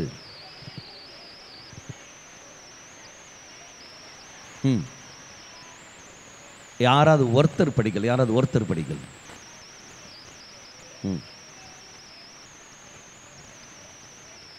உயர்குடி மக்கள், பணக்காரர்கள், படித்தவர்கள், பணக்காரர்கள், உயர்குடி மக்கள், பொது மக்களும், ஏழை பணக்காரர் எல்லாம் வருவார்கள். படித்தவர்கள், படிக்காதவர்கள், ஏழைகள் எல்லோரும் வருகிறார்கள். அடுத்தது என்ன கூட்டத்தை? பெரியான் திரை கூட்டத்தினார். அடுத்தது களியாட்டம் புரிவர் என்றால் என்ன அர்த்தம்? எல்லாம் தண்ணி அடிச்சுக்கொண்டு பாட்டியும் கொடுத்து போகிறவர்கள். அடுத்தது ஆகியோர் அத்தனை பேரும் ஒட்டுமொத்த கூட்டமாக டம் தான் உள்ள போகிறார்கள். எப்படி மக்களை விடுதலை நமக்கு கிடைக்கும்? எப்படி விடுதலை கிடைக்கும்? அடுத்த வார்த்தை போதும். இனி 22வது வாக்கியம் படியுங்கள். திராட்சை ரசம் குடிப்பதில் தீரர்களாகவும் மதுபானம் கலப்பதில் திறமைசாலிகளாகவும் இருப்பவர்களுக்கு ஐயோ கெடு. திராட்சை ரசம் குடிப்பவர்கள், மதுபானம் சொல்வது என்ன அர்த்தங்கள்? குடிகாரர்கள், குடி கலக்கிறவர்கள், விற்கிறவர்கள், சாராயம் விற்கிறவர்கள், அது வாங்கி குடிகள் அத்தனை பேருக்கும் அங்குடுது. அத்தனை பேரும் அதில் மாட்டுவார்கள். நியாயத்தை கண்டுபிடிப்பதல்ல, நியாயத்தை கண்டுபிடிப்பதில்லை. குடிக்கிறவனும் சரி, குடி விற்கிறவனும் சரி, அதே மாதிரி அதை கலக்கிறவனும் சரி, எனக்கு வேறு வழி இல்லை, அதனால தான் அந்த பணிக்கு நான் போய்விடுகின்றேன். அந்த பணி தான் நீ செய்ய வேண்டிய ஒரு அவசியம் இல்லை. பாவத்தின் பணிதான் செய்வது அவசியம் இல்லை. அப்படி என்றால் என்னாலும் சொல்ல முடியும், நான் புரோக்கர் பணி செய்து விடுகின்றேன். நான் விபச்சாரம் செய்வதில்லை, விபச்சாரத்துக்கான புரோக்கர் பணி நான் செய்து விடுகின்றேன். சரிதானே? நான் விபச்சாரம் செய்யவில்லை, விபச்சாரத்துக்கான பணியை நான் செய்து விடுகின்றேன். அவ்வளோத்தான் ஒழிய வேறு எதுவும் இல்லை. என் குடும்பத்தை நான் காப்பாற்ற வேண்டும். அது என்ன நியாயம்? அது பாவம் தானே. அப்போ நீ குடிக்கிறாய் என்றால், குடிப்பறை நீ விற்கிறாய் என்றால் அதுவும் பாவம் தான். அப்போ நீ எனக்கு வர கண்டுபிடிக்க வேண்டும். என்ன கண்டுபிடிக்க வேண்டும்? போ, விழு. நீ மனிதனாக இருக்கின்றாய். தெய்வத்து மேல் நம்பிக்கை வைத்து வாடுகிற சமயத்தில் அந்த தெய்வம் உனக்கு வழி காட்டுவார். ஆரோக்கியம் தந்திருக்கின்றார், புத்தியை தந்திருக்கின்றார். உழைத்து வாழப்பாரு. பாவம் செய்துதான் பிழைக்க வேண்டும் என்று எந்த ஒரு அவசியமும் அங்கில்லை. பாவம் செய்தான் வாழ வேண்டும் என்று எந்த அவசியம் இல்லை. தெய்வத்து மேல் நம்பிக்கை வைத்து வாழ்கின்றவன் அவன் படைப்பை தருவோடு இருப்பான். காரணம், என் தெய்வம் ஒரு படைப்பாளி, அவர் கிரியேட்டர். அவரால் படைக்கத்தான் முடியும் ஒழிய வேறு எதுவும் செய்ய முடியாது. அவரிடத்தில் போனால் என்றால் உனக்கு சக்தி கிடைக்கும், கிருபைகள் கிடைக்கும். எப்படி வாழ வேண்டும் என்பது நாலா பக்கம் அடைத்திருந்தாலும் அதிலிருந்து என்னால் வெளியே வர முடியும். காரணம், தெய்வம் வழியை காட்டுவார். அங்கத்தான் நீ போக வேண்டும். அல்லாத உட்காந்துட்டு என் வாழ்க்கை இப்படியே போய்விட்டது என்றால் அது உன்னுடைய தவறுதான் ஒழிய தெய்வத்துடைய தவறல்ல. இதனுடைய அர்த்தங்கள் மீண்டும் அந்த வார்த்தையை படியுங்கள். குடிப்பதில் தீரர்களாகவும் கலப்பதில் திறமைசாலிகளாகவும் கர்வர்களுக்கு ஐயோ கேடு. அப்போ ஒரு நாளும் அவர்களுக்கு சப்போர்ட்டாக இருப்பதோ பரவாயில்லை, ஜாலியாக இருங்கள், ஒரு பிரச்சனை இல்லை என்று சொல்லி பாவம் செய்கிறாய் என்றால் ஒரு நாள் கிருபைகள் நமக்கும் கிடைக்காது. அடுத்த வார்த்தை கையூட்டு. அப்படின்னா என்ன அர்த்தம்? லஞ்சம் வாங்கி கொண்டு குற்றவாளியை நேர்மையாளர் என்றும் தீர்ப்பிடுகிறார்கள். லஞ்சம் வாங்குவது விபச்சாரத்துக்கு சமம். எப்படி? உதாரணம் எடுத்துக்கொள்ளுங்கள். நான் ஒரு காரியம் செய்ய ஆசைப்படுகின்றேன். அப்போது ஒரு வருகிற போது கழித்து போட வேண்டும். எனக்கு நீ லஞ்சம் கொடு, நான் தருகின்றேன். அந்த லஞ்ச பணத்தை எடுத்துக்கொண்டு நான் என்ன செய்கிறேன்? என் வீட்டுக்கு நான் கொண்டு போகின்றேன். அந்த வீட்டில் உள்ள என் மனைவிக்கு, என் பிள்ளைகளுக்கு நான் அங்கு கொடுக்கின்றேன். அந்த லஞ்ச பணத்தை வாங்கி கொண்டு என் குடும்ப அங்கத்தினர்களுக்கு நான் பல காரியங்கள், நன்மைகள் நான் செய்கின்றேன். அவர்களுக்கு என்ன புடவை வாங்கி கொடுப்பதோ, துணிமணி வாங்கி கொடுப்பதோ, உணவு வாங்கி கொடுப்பதோ, ஃபீஸ் கட்டுவதோ எல்லாமே இந்த லஞ்ச பணத்தை நான் கொடுக்கின்றேன். இனி லஞ்சம் பணம் ஒரு ஆள் அல்ல, பலரும் இருக்கின்றார்கள். அப்போ பலரும் தான் என்ன செய்ய அந்த பணத்தை கொண்டு நடத்துகின்றேன். என் குடும்பத்தை நடத்துறது யாரு? நானா அல்லது இங்கே இருக்கிறவங்க மற்றவர்களா? மற்றவர்கள் தான் என் குடும்பத்தை நடத்துகிறார்கள் ஒழிய நான் அல்ல. அப்படி என்றால் என் குடும்ப தன்மானத்தை யாருக்கு நான் விட்டு கொடுத்திருக்கின்றேன்? இதை பணம் கொடுத்தானே அவருக்கு நான் கொடுத்திருக்கின்றேன். நான் நடுவில் என்ன வேலை செய்கின்றேன்? புரோக்கர் வேலை செய்து கொண்டிருக்கின்றேன். நான் தான் புரோக்கர் வேலை செய்து கொண்டிருக்கின்றேன். வா, என் மனைவிக்கு வேண்டிய துணிமணி எல்லாம் நீ வாங்கி கொடு, என் பிள்ளைகளுக்கு ஃபீஸு நீ கட்டி கொடு, என் பிள்ளைகளுக்கு உணவு, என் மனைவிக்கு உணவு நீ வாங்கி கொடு. நீங்கள்லாம் ஒருத்தர் அல்ல, பலரும் அங்கே இருக்கிறார்கள். விபச்சாரி என்று சொல்கிற சமயத்தில் ஒரு இடத்தில் போவதல்ல, பல நபரிடத்தில் போவது. என் குடும்பத்தை வழிநடத்துவது யாரு? ஒரு ஆள் அல்ல, பல நபர். என் குடும்பத்தை நடத்துவது யாரு? பல நபர். அப்படி என்றால் எப்பேற்பட்ட பாவத்தில் நான் இருக்கிறேன் என்று பார். அந்த உணர்வு ஏதாவது இருக்கின்றதா? அந்த உணர்வு இல்லாமல் இருப்பது தான் பிசாசுடைய வெற்றி. அந்த உணர்வை எடுப்பதன் பிசாசுடைய வெற்றி. இனி லஞ்சம் கொடுக்கின்றவன் சந்தோஷத்தோடு கொடுப்பானா? இல்லையே. லஞ்சம் நீ தரதுனால தானே நான் வாங்குகிறேன் என்று சொல்வார்கள். எவனாவது லஞ்சம் சந்தோஷத்தோடு கொடுக்குறானா? இல்லையே.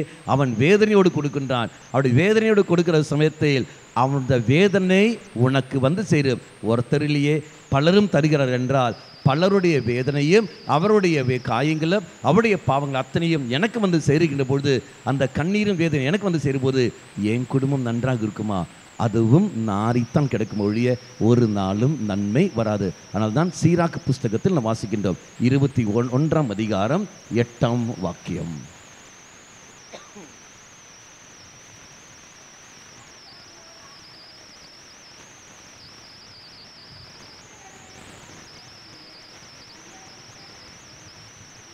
மற்றவருடைய பணத்தை கொண்டு தங்கள் வீட்டை கட்டுவோர் தங்கள் கல்லறைக்கு வேண்டிய கற்களை தாங்களே சேகரித்துக் கொள்கிறார்கள்.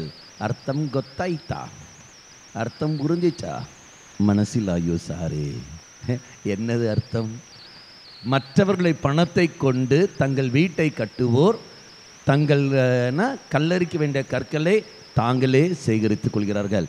அவனே கற்க வேண்டிய ஒவ்வொரு பணத்தை நீ லஞ்சமாக வாங்குகிற சமயத்தில் நீயே பாதாளத்துக்கு போகிற வழியை வெட்டி நீ போய் கொண்டிருக்கின்றாய். ஆண்டவர் அவனை பாதாளத்துக்கு தள்ளினாரு, அவருக்கு வேலை இல்லை.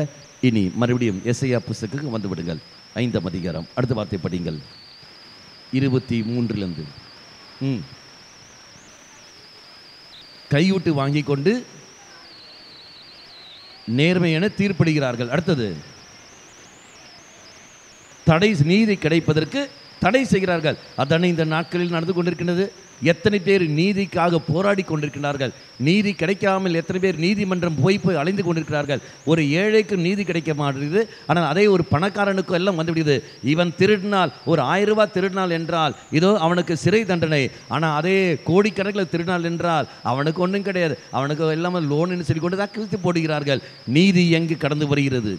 நீதி என்கிறது பலவீனத்தோடு இருக்கின்றவன், பாவத்தில் பலவீனத்தோடு இருக்கின்றவன் தவறு செய்கிற போது அதிகார வர்க்கத்தில் இருக்கின்றவர்கள் அவனை என்ன செய்கிறார்கள்? அமுக்கிறார்கள். ஆனால் அதே அதிகார வர்க்கத்தில் இருக்கிறவர்கள் தவறு செய்கிற சமயத்தில் அவனை கேள்வி கேட்க யாரும் இல்லை, அவனை எதிர்த்து பேச யாரும் இல்லை. பணம் பேசுகிறது, அதிகாரம் பேசுகிறது. பணம் அதிகாரம் இருக்கிற வரைக்கும் பேசுகிற சமயத்தில் இவனுக்கு ஒரு நாளும் நீதி இல்லை. அப்ப இவன் கண்ணீரோடு இருப்பான். இவனுக்காக போராடுபவர் யார்? இவனுக்காக வாதாடுபவர் யார்? யார் இங்கு இருப்பார்கள்? அந்த நீதி அந்த கண்ணீரில் இருந்து கொண்டு தெய்வமே என்று குரல் எழுப்புகிற சமயத்தில் தெய்வம் அவனுக்காக போராடுவார். தெய்வம் அவனுக்காக போராடி அவனுக்கு வெற்றியை தருவார். அவனை பாதிப்பித்த, அவனை இந்த நிலைமை கொண்டு வந்த அந்த மகன், அந்த மகளுடைய வாழ்க்கையில் இவனுடைய கண்ணீர் அங்கு போய் அடிக்கும். அடித்து தெரு ஒன்றும் இல்லாமல், அட்ரஸ் இல்லாமலே போய்விடும். என் சாபம் அல்ல அது, மாறாக சாபத்தை நீயாக பெற்றுக்கொள்கின்றாய். என் தெய்வம் சபிக்கிற தெய்வம் அல்ல. சாபத்தை நீயாக பெற்றுக்கொள்கின்றாய் ஒழிய கற்களை கல்லறிக்க வேண்டிய கற்களை நீயாக போகின்றாய். இவனுடைய கண்ணீரானது போய் நிற்கும். பைபிளில் உதாரணம் உண்டா? நல்ல ஒரு உதாரணம் எடுத்துக்கொள்ளுங்கள். 1 அரசர் 21 அதிகாரம்.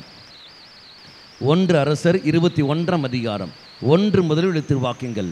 அங்கு ஆகாப் அரசனை நீங்கள் காண்பீர்கள். ஆகாப் அரசன் என்ன செய்கின்றான்? தன்னுடைய நாபோத் இடத்தில் நிலம் தோட்டத்துக்காக. எதுக்கு தோட்டம்? காய்கறி வைக்கிறதுக்கு, திராட்சை தோட்டம் வைக்கிறதுக்கு அவனுக்கு கேட்கறது. ஒரு திராட்சை குர்ரா என்று ஒரு அரசன் அவன் கேட்கறது யாரு? இவன் இடத்தில். இவன் பார்க்குறான் தனக்கு. உதாரணத்துக்கு 1 ஏக்கர் தான் இருக்குன்னு வைத்துக்கொள்கள். அந்த 1 ஏக்கரை எனக்கு குர்ரான்னு. அரசனுக்கு இந்த இடத்தை விட்டால் வேறு இடமே இல்லையா? அவனுக்கு எத்தனையோ இடத்துல நீ போகலாம், எங்கே வேணால் நீ போடலாம், உனக்கு இந்த இடம்தான் தேவையான்னு. அப்போ இவன் சொல்ல வார்த்தை என்ன? அரசை எனக்கு தர முடியாது, இது எங்கள் பூர்வீகரோடது, நான் தர முடியாது என்று அரசன் நொந்து கொண்டிருக்கின்ற சமயத்தில் அழுது கொண்டிருக்கும் போது அவன் மனைவி வந்து சொல்கிற வார்த்தை என்ன? இசபேல் சொல்கிற வார்த்தை என்பது என்ன? ஏடா நீ ஏன்டா அழுது கொண்டு இருக்கின்றாய்? உனக்கு என்ன அதென்ன வேணும்? நீ ஒரு அரசன், அவனுக்கு வெக்கமாகல? இறா, நான் வாங்கி தருகின்றேன். கடைசியில் என்ன நடக்கிறது? சதி திட்டம் செய்து அவனை கொலை விடுகிறார்கள். அந்த டீலம் போய்விடுகிறது. யாருக்கு? அங்கு அரசனை. அரசன் சந்தோஷம் அடைந்தான். தெய்வம் சொன்ன வார்த்தை என்பது என்ன? எவ்வாறு நாபோதுடைய இரத்தத்தை நாய்க்கள் நக்கியதோ அதே மாதிரி இசபெல்லே, இதா உன்னுடைய இரத்தத்தையும் நாய்கள் நக்கும். மக்களே, அடுத்தவனுடைய பலவீனங்களை நாம் நமக்காக பயன்படுத்தி அதிகாரத்தில் இருக்கின்ற காரணத்தினால் பலவீனத்தோடு இருக்கின்றவனை சுரண்டி கொண்டு நாம் நமக்காக பயன்படுத்துகிற போது அது என்ன விஷயம் இருந்தாலும் சரி, அது எப்படி இருந்தாலும், எந்த காரணம் இருந்தாலும் சரி, தெய்வம் நமக்காக அவருக்காக போராடி நிற்பார். நாம் வாசிக்கிறோம் இல்லையா? மத்தேயு நற்செய்தி 18:10 படி.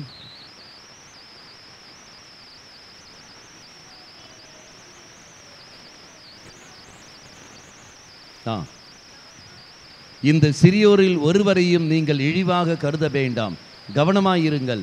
இவர்களுடைய வானதூதர்கள் என் விண்ணக தந்தையின் திருமுன் எப்பொழுதும் இருக்கின்றார்கள் என நான் உங்களுக்கு சொல்கின்றேன்.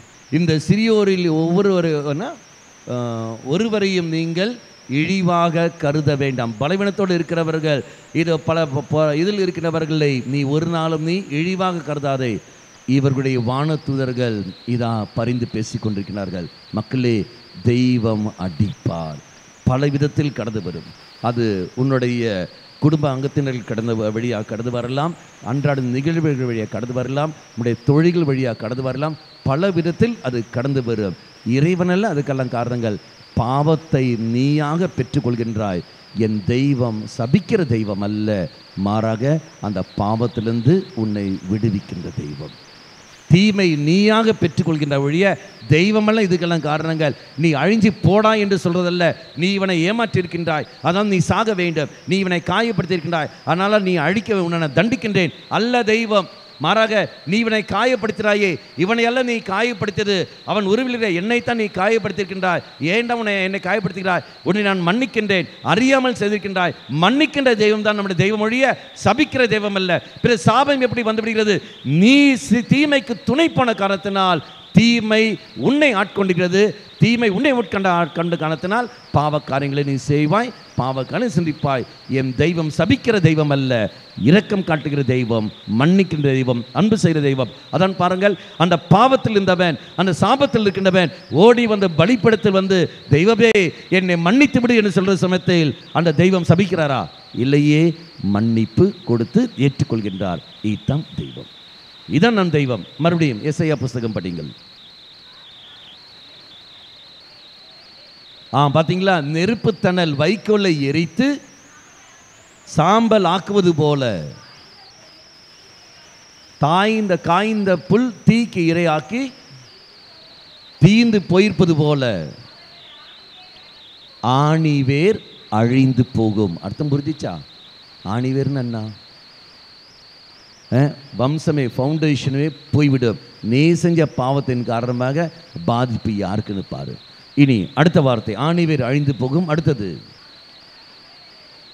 வழிமரபு இல்லாமல் போய்விடும். அப்படி என்றால் உன்னுடைய ஆணிவேர், உனக்கு குழந்தை பாக்கியம் இருக்காது.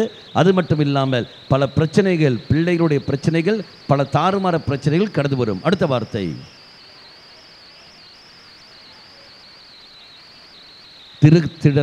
திருச்சட்டத்தை அவர்கள் புறக்கணித்து வாழ்ந்தார்கள். மக்களே, தெய்வ சட்டங்களை நீ புறக்கணித்த காரணத்தினால், எனக்கு வேண்டாம் என்று நீ விட்ட காரணத்தினால் தீமையை நீ தான் பெற்றிருக்கின்றாய் ஒழிய தெய்வம் அல்ல. காரணங்கள், திருச்சட்டத்தை நீ ஒதுக்கிவிட்டு இந்த தீமையை நீ எடுக்கிற என்றால் நீ தானே தேர்ந்தெடுத்தாய், தெய்வம் இல்லையே. அதுக்கெல்லாம் காரணங்கள். இறைவன் சொன்னாரா என்னை ஒதுக்கிவிட்டு அது எடுறான்னு சொன்னாரா? இல்லையே, நீயாகத்தான் தேர்ந்தெடுத்தாய். நீயாக தேர்ந்தெடுத்து என் மக்களே தெய்வத்தை குற்றப்படுத்தி கொண்டிருக்கின்றோம். ஒரு நாளும் தெய்வத்தை குற்றப்படுத்தாதே. அந்த இறைவன் சொல்ற வார்த்தை இதோ, என் பிள்ளைகள் பாவம் செய்திருக்கிறார்கள், அந்த பாவத்துக்கு கழுவாயாக நான் வருகிறேன் சொல்லிக்கொண்டு தெய்வம் சிலுவையில் உனக்காகவும் எனக்காகவும் மரித்து விடுகிறார். அதான் நாம் வாசிக்கின்றோம். எங்க? கலாத்தியருக்கு திருமுகம் 5ஆம் அதிகாரம் 24ஆம் வாக்கியம். கிறிஸ்துவுக்கு உழியவர்கள் அதனுடைய இழு உணர்ச்சிகளுடனும் இச்சைகளுடன் சேர்த்து எதில் அறைந்து விட்டார்கள்? சிலுவையில். படிங்கள், 5ஆம் அதிகாரம் 24.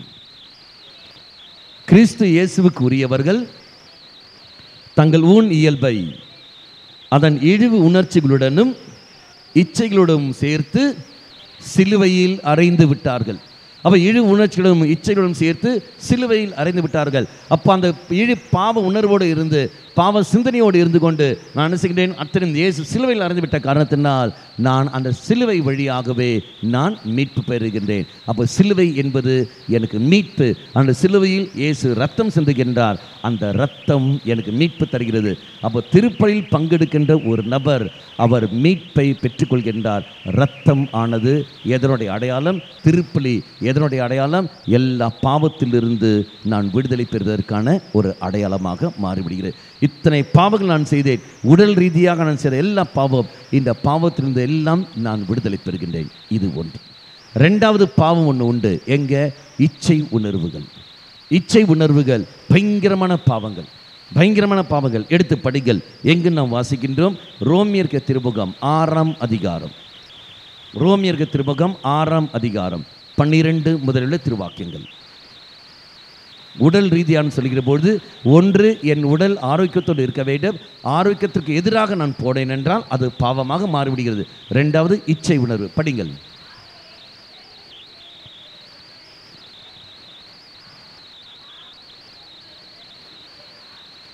ஆட்சி செலுத்த விடாதீர்கள். ஒரு நாளும் பாவம் உங்கள் மேல் ஆட்சி செலுத்த நீ அனுமதிக்க கூடாது. அப்படி என்றால் என்னுடைய கட்டுப்பாட்டில் தான் உண்டு, என்னுடைய கட்டுப்பாட்டில் உண்டு. பாவம் என் மேல் வேட்கை கொள்வதற்கு என் கட்டுப்பாட்டில் தான் உண்டு. அதை விரட்டி அடிக்கக்கூடிய சக்தி தெய்வம் எனக்கு தந்திருக்கிறாரா? தந்திருக்கின்றார்.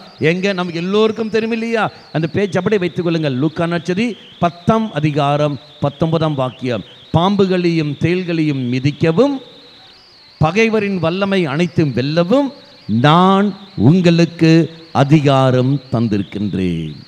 பாம்புகளையும் தேள்களையும் மிதிக்கவும். பாம்புகளும் தேள் என்ற அர்த்தம் விஷம் உள்ளது.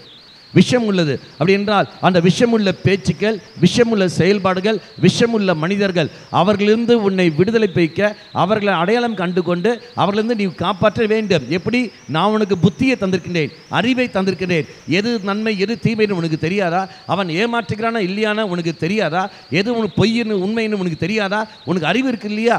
அறிவு இருந்த நீ ஏன் ஏமாந்து போகின்றாய்? உன்னை ஏமாந்து போ என்று தெய்வம் ஒரு நாள் சொன்னதில்லை. எப்படி சொல்லியிருக்கின்றார்? விவேகத்துடன் செயல்படுதான் தெய்வம் சொன்னார். ஏமாந்தது உன்னுடைய தப்பு, ஏமாந்தது உன்னுடைய தப்பு. இவன் இந்த மாதிரி செய்கிறான் என்றால் இவன் இப்படிதான் வாழ்வென்று உனக்கு தெரியாதா? ஏமாந்தது உன்னுடைய தப்பு. நான் உன்னை ஏமாற சொல்லவில்லையே, உனக்கு நான் புத்தியை தந்திருக்கின்றனே, உன்னை யார் ஏமாற சொன்னது? அப்போ பாம்புகளையும் தேள்களையும் மிதிக்கவும் அதெல்லாம் காலடியில் உண்டு, உன்னை கட்டுப்பாட்டில் உண்டு, மிதிக்கவும் பகைவரின் வல்லமை. அது யார்? பகைவர்கள், தீமைகள், தீய சக்திகள். அப்போ தவறான கருத்துக்கள், தவறான சிந்தனைகள், மற்றவர்கள் செய்கிற அந்த எதிரி, உன் நன்மைக்கு போகிறவர்கள், இதெல்லாம் உனக்கு தெரியும். பகைவரின் அனைத்து வல்லமையும் அதெல்லாம் இல்லாமல் ஆக்குவதற்கான சக்தியை உனக்கு நான் தந்திருக்கின்றேன். உனக்கு எப்படி தெய்வம் தந்திருக்கின்றார்? திருமுழுக்கு வழியாக நான் அதை பெற்றிருக்கின்றேன். அதுக்கப்புறம் உறுதி பூசல் வழியாக அதன் உறுதிப்படுத்தப்படுகின்றேன். கிருபைகளை பெற்ற நான் அதை வளர்த்தி எடுக்க வேண்டியது என்னுடைய கடமை. அந்த கிருபையை பெற்ற நான் அதை வளர்த்தி எடுப்பதற்கு துணை புரிய வேண்டியது யாருடைய கடமை? பெற்றோருடைய கடமை. அதே மாதிரி ஞான பெற்றோருடைய கடமை. அவர்கள் எனக்கு துணை செய்ய வேண்டும், அவர்கள் எனக்கு உதவி செய்ய வேண்டும். பாவத்தில் இருந்து விடுதலை பெற்ற நான், பாவ கரையிலிருந்து, பாவ சூழலிருந்து விடுதலை பெற்ற நான் மீண்டும் என்ன செய்ய வேண்டும்? அந்த பாவத்துக்கு போகாமல் இருக்க வேண்டும் என்றால், பெற்றோர்களே, ஞான பெற்றோர்களே, எனக்காக நீங்கள் உதவி செய்யுங்கள், எனக்காக பரிந்து பேசுங்கள். இதுதான் உங்களுடைய கடமை.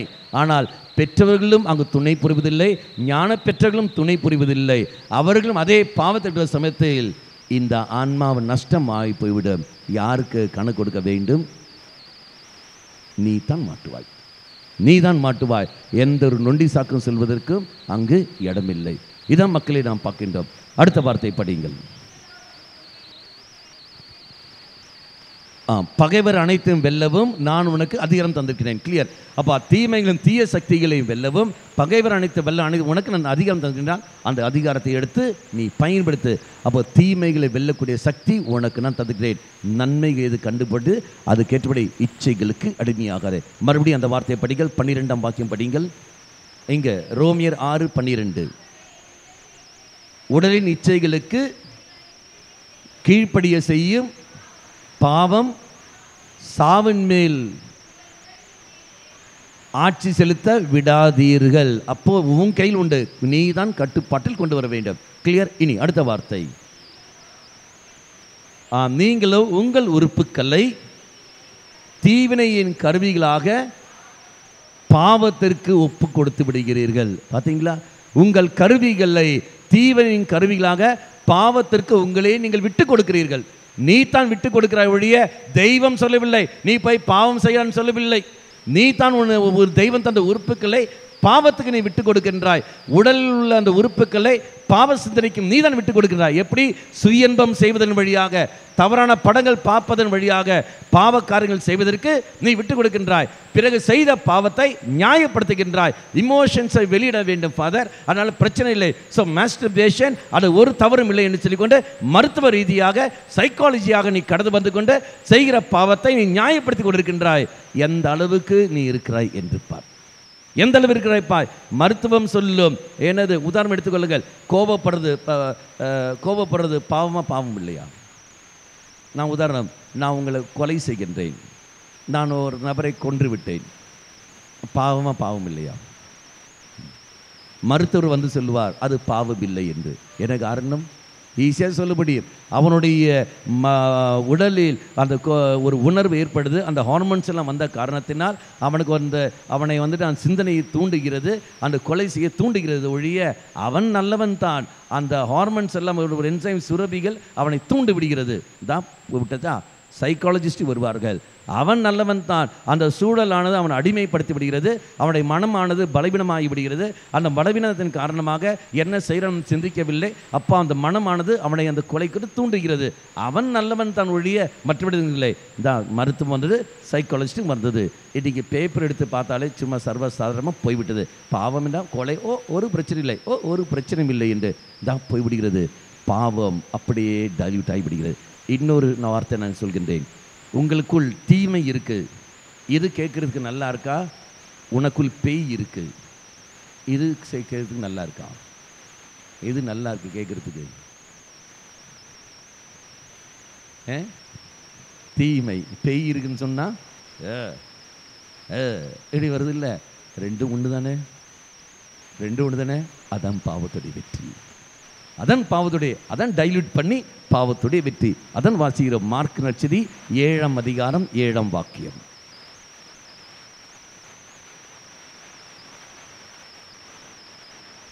ஒருத்தனை பார்த்து கொண்டு உனக்கு பேய் பிடிச்சிருக்குன்னு சொல்வது யாரன்னு வர்றாங்க. உனக்குள்ள தீமை இருக்குது, இருக்கட்டும் ஓரமா இருக்கட்டும், படி படி படி. மனித கட்டளைகளை கோட்பாடுகளாக இவர்கள் கற்பிக்கின்றார்கள், இவர்கள் என்னை வழிபடுவது வீண். அடுத்தது, நீங்கள் கடவுளின் கட்டளைகளை கைவிட்டு மனித மரபை பின்பற்றி கொண்டு வருகிறீர்கள். அடுத்தது என்று அவரிடம் கூறினார். அடுத்தது, உங்கள் மரபை நிலைநாட்ட கடவுளின் கட்டளைகளை வெகு திறமையாக கையாண்டு வருகிறீர்கள். பார்த்தீங்களா? உங்கள் மரபை நிலைநாட்டுவதற்காக தெய்வம் தந்த கட்டளைகளை நீயே உனக்கேற்றபடி வளைச்சி குளிச்சு கிடிக்கிடிச்சு நீ கொண்டு வருகின்றாய். அதனை நாம் செய்து கொண்டிருக்கின்றோம். அதனால் செய்கிற பாவத்தை நியாயப்படுத்தி கொண்டிருக்கின்றோம். ஓ, செக்ஸ் இதில் பாவம் இல்லை, சுயன்பம் பாவம் இல்லை, அது ஒரு பிரச்சனை இல்லை என்று சொல்லிக்கொண்டு செய்கிற பாவத்தை நியாயப்படுத்தி கொண்டு நீ வாருகிறேன் என்றால் எந்த லட்சணத்தில் உண்டு, எந்த அளவுக்கு நீ நான் பாவத்தில் போயிருக்கின்றோம் பாருங்கள். மறுபடியும் ரோமியருக்கு திரும்பவும் போய்விடுங்கள். 6ஆம் அதிகாரம் அடுத்த வார்த்தை படிங்கள்.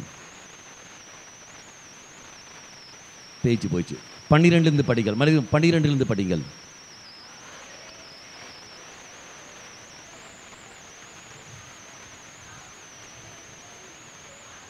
ஆட்சி செலுத்த விடாதீர்கள். அடுத்தது, தீவினையின் கருவிகளாகவும் ஒப்புவிக்காதீர்கள். அடுத்தது, இறந்தும் வாழ்வோராய் உங்கள் கடவுளிடமே ஒப்பு கொடுங்கள். அப்படி அர்த்தம் என்ன? கடவுளிடமே ஒப்பு கொடுங்கள். இறந்து வாழ்வான உறுப்புக்களை தெய்வ சன்னதியில் ஒப்பு கொடு, தெய்வம் அதுக்கு ஏற்றபடி மாற்றி தருவார். குழந்தை பாக்கியம் இல்லாதவர்கள் உன் உறுப்புக்களை தெய்வ சன்னதியில் விட்டு கொடு, தெய்வம் அதுக்கு ஆற்றலை தருவார். நீ கவலைப்படாத. தெய்வமே, ஆற்றல் எழுந்திருக்கின்றேன், பாவத்தின் காரணமாக ஆற்றலை நான் எழுந்து விட்டேன், உங்களுடைய இரக்கத்தை நம்பி இருக்கிறேன் சொல்லிக்கொண்டு உன் உறுப்புக்களை தெய்வ சன்னதியில் ஒப்பு கொடுக்கிற சமயத்தில் தெய்வம் இதா புதிய ஆற்றலை உனக்கு தருவார். உனக்கு குழந்தை பாக்கியம் உண்டு. மருத்துவம் அந்த இடத்துல தோற்று போகும். தோற்று போன மருத்துவம் சொல்ற வார்த்தை என்ன? மெடிக்கல் ஹிஸ்டரி எப்படின்னு தெரியவில்லை, மருத்துவத்தில் இது சந்தோஷ நடக்கவே சாத்தியமில்லை, இது ஒரு மிராக்கிள். ஆமாம், அது மிராக்கிள். காரணம் தெய்வத்தால் ஆகாத காரியம் எதுவும் இல்லை, அவ்வளவுதான். பிறகு நீ ஏன் கவலைப்பட்டு கொண்டிருக்கின்றாய்? போ, உறுப்புக்களை தெய்வ சன்னதியில் ஒப்புக்கொடு, பாவத்திற்கு ஒரு நாளும் ஒப்பு கொடுக்காதே. Price the Lord. அடுத்த வார்த்தை படியுங்கள். உங்களை கடவுளிடமே ஒப்பு கொடுங்கள். அடுத்தது, கடவுளுக்கு ஏற்புடைய காரியங்கள் செய்வதற்கே உங்கள் உறுப்புக்களை ஒப்பு கொடுங்க. அது என்னது? கடவுளுக்கு ஏற்படுமான செயல். கடவுளுக்கு நற்செய்தியா? கடவுளுக்கு ஏற்படும் செயல் எது? உங்க உறுப்புகளை எடுத்து கடவுளுடைய செயல் என்ன அர்த்தம்? என்ன திருச்சபை சொல்லி அர்த்தம்? என்ன? எதற்காக தெய்வம் பால் உறுப்புகளை தந்திருக்கின்றார்? எதற்கு? திருமணம் என்ன?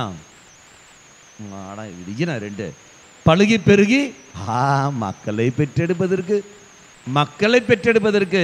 அதான் நேர்மையான நோக்கம். தோபித்து புஸ்தகம் 8ஆம் அதிகாரம் 7ஆம் வாக்கியம். நேர்மையான நோக்கத்திற்காக நான் தந்திருக்கிறேன். எனது நேர்மையான நோக்கம் பழுகி பெருகுவதற்காக. அதுக்கு தான் தெய்வம் உறுப்புகளை தந்திருக்கின்றார். அப்ப பால் உறுப்புகள் அவ கடவுளுக்கு ஏற்புடைய காரியங்கள் செய்வதற்காகத்தான், அது ஒழிய சுயன்பம் செய்வதற்காக அல்ல.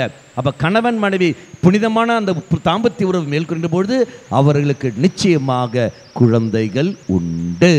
இதுதான் உடைய அர்த்தங்கள். அதனால தான் நீங்கள் பாருங்கள், தோபித்து சாராவா அவங்க கூடுகிற சமயத்தில் அவன் எப்படி அழைக்கின்றான்? அன்பை வா, எழுந்திடு, நாம் இறை சன்னதியில் மன்றாடுவோம், இறைசல் மன்றாடுவோம். அவர் ஜெபித்து அதன் பிறகு அவர் கூடுகின்றார்கள். அதனால் தான் மக்களை கத்தோலிக்க திருச்சபை கூறுகிறது, தாம்பத்திய உறவு என்பது ஜெபத்தில் அடிப்படையில் வர வேண்டியது ஒன்று ஒழிய இச்சைகளின் அடிப்படையில் வரக்கூடாது. இச்சையின் அடிப்படையில் வந்தது என்றால் அது பாவம். கணவன் மனைவியை முகத்தோடு பார்க்கின்றான், மனைவி கணவனை முகத்தோடு பார்க்கின்றாள். மாறாக அது தெய்வத்துடைய ஜெபத்திலிருந்து வர வேண்டும். ஜெபத்தில் வரும் சமயத்தில், தெய்வமே எங்களை படைப்பின் நோக்கமாக அல்லவா கணவன் மனைவியாக நீ மாற்றியிருக்கின்றீர், இதான் உன்னுடைய நாமத்தினால் ஒன்று கூடுகின்றோம், எங்களை ஆசீர்வதியும் என்று சொல்கின்ற போது ஆட்டோமேட்டிக்காக அது உனக்கு சக்தி கடந்து வரும். இதா மக்களை, தெய்வ பிள்ளைகளை நீ பெற்றெடுப்பாய். ஆனால் தான் தெய்வம் கடவுளுக்கு ஏற்புடைய காரியங்களை செய்வதற்காகவே உங்கள் உறுப்புகளை நீங்கள் கொடுங்கள். அடுத்த வார்த்தை,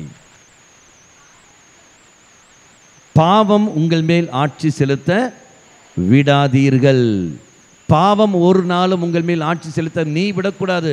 நீ எப்படியும் ஜாக்கிரதையோடு இருக்க வேண்டும். அடுத்தவன் உன் மேல் அதிகாரம் செலுத்த நீ அனுமதிக்க மாட்டேங்கிறாய் இல்லையா? அதே மாதிரி தான் பாவம் உன்மேல் ஆட்சி செலுத்த விடக்கூடாது. அப்படின்னா என்ன அர்த்தம்? உனக்கு உணர்வு வரும், சுயன்பம் செய்வதற்கு உணர்வு வரும், நான் செய்ய மாட்டேன் என்ற தீர்மானம் எடுக்க வேண்டும். சரி பரவாயில்ல, நான் போய் தீர்ந்து விடுகிறேன் அல்ல. தவறான படங்கள் பார்ப்பதற்கு உனக்கு உணர்வு வரும், அந்த வாய்ப்புகள் வரும். வாய்ப்புகள் வர சமயத்தில் நாம் பார்க்க மாட்டேன் என்று தீர்மானம் எடுக்க வேண்டும். அந்த இடத்தை விட்டு நீ போக வேண்டும். சரி பரவாயில்லை, என் பலவீனம் தானே அல்ல. பாவத்தின் மேல் உனக்கு ஆசை உண்டு, பாவத்தின் மேல் உனக்கு விருப்பம் உண்டு. அதிலிருந்து வெளியே வருவதற்கான விருப்பம் உனக்கு இல்லை. அதனால் என்ன செய்கின்றாய்?